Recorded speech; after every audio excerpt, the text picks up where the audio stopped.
പുതുവത്സരാഘോഷങ്ങളുടെ ഭാഗമായി ഫോർട്ട് കൊച്ചിയിൽ വിപുലമായ ക്രമീകരണങ്ങൾ. പരേഡ് ഗ്രൗണ്ടിലും വെളിമൈതാനത്തും 2 കൂറ്റൻ പാപ്പാഞ്ഞിമാരെയാണ് കത്തിക്കുന്നത്. പഴുതടച്ച സുരക്ഷയുമായി പോലീസും ജില്ലാ ഭരണകൂടവും സുസജ്ജം.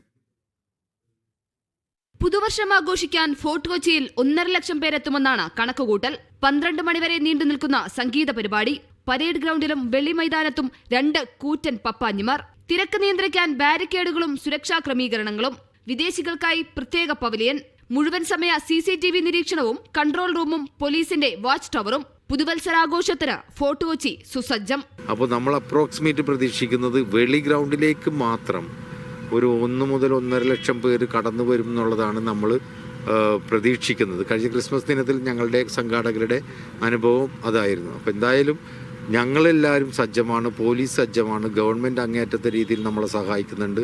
സുരക്ഷ ഉറപ്പാക്കുന്നതിനായി 13 ഡിവൈഎസ്പിമാരുടെ നേതൃത്വത്തിൽ 1200 പോലീസുകാരെയാണ് വിന്യസിച്ചിരിക്കുന്നത്. ഉച്ചയ്ക്ക് 2 മണി മുതൽ ഫോർട്ട് കൊച്ചിയിലേക്ക് സ്വകാര്യ വാഹനങ്ങൾക്ക് പ്രവേശനമുണ്ടാകില്ല. പരേഡ് വെള്ളി ഗ്രൗണ്ടുകളിൽ പാർക്കിംഗ് അനുവദിക്കില്ല.